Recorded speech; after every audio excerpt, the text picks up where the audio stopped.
How you guys doing? Hey, I'm just a father. That's all. I've been here as a fly on the wall. I've heard a lot of great things. I do have a comment. I'm just thinking about the things that were said and thinking about myself as a father, thinking about other individuals that I know that are fathers. Not all of us are engaged the way we should be, and thinking about uh, parental engagement and primarily engagement in terms of fathers. I think you have to kind of break it up and disaggregate engagement and look at engagement at least from two different perspectives, because there are some men that, like you guys have stated, that there are some people who they don't have certain tools in their toolbox. Maybe their literacy level is very low. We know that, and so you have to look at it in terms of one, engaging a parent on promoting education and literacy efforts, the literacy efforts of their child. Can you do that? Will you do that? Are you willing to do that? That's one aspect of it. And then the second one, which is, ideally where we would like people to be, is the parent imparting themselves into the process, i.e. reading to the child, efforts like that. But if you can get a parent engaged in promoting their children's, educational and literacy efforts, they'll get them to the programming, number one. They'll try to be involved in the programming as much as possible. And then that kid has a chance, If they're not there, they don't have a chance, right? And so I think that's the first step, and I think a lot of you guys have hit on it.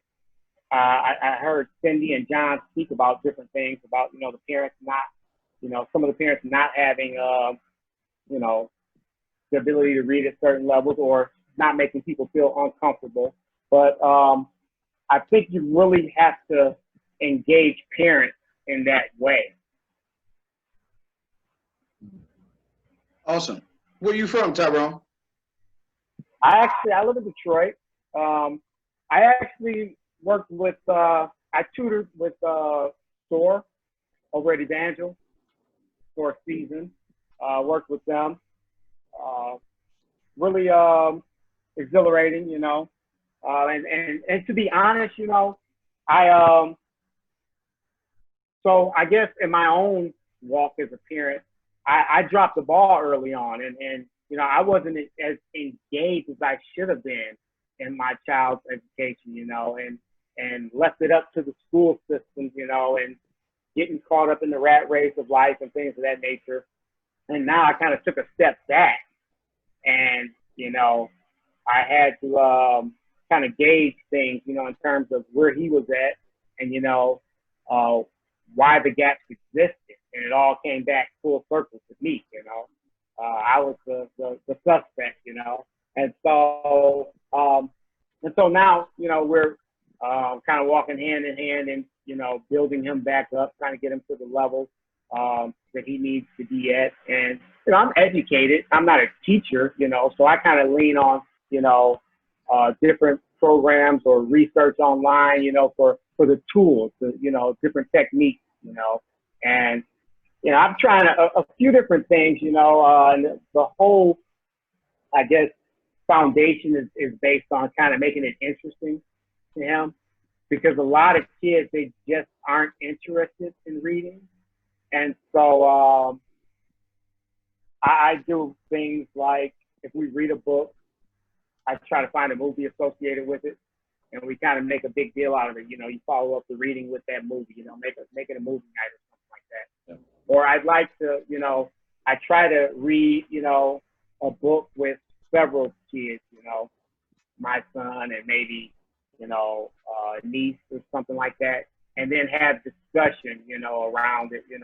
We're eaters, so we like to do things, and we like to break bread. We like to do things around the meal, And so I think just trying to come at it from different angles, and even I heard mention like comic books and what interests individuals, and And nowadays, kids are heavy into video games and things of that nature, And so I'll try to find something that relates to, the latest and greatest game or something like that, or latest and greatest characters from a game. And we'll read about something like that and kind of talk about it, And that kind of is a sounding board for me to, hear his interest in things and impart ideas. Oh, well, maybe you might want to, look at this coding class, if you're so into this, I guess I'm the ever capitalist, you might as well parlay this into, a potential career. And so I just try to approach it from different angles of trying to make it interesting. And it's a challenge. It really is. Well, that's what we do as fathers. I'm glad you're on. So this is a perfect time for me to segue into recruiting you to join the Good Fathers Only organization. As you see, these brothers that are involved are all members of Good Fathers Only, and we bring fatherhood together for that reason. And you having that mindset, we would love for you to join us. It doesn't take much, and and we need your input as we unite fatherhood worldwide.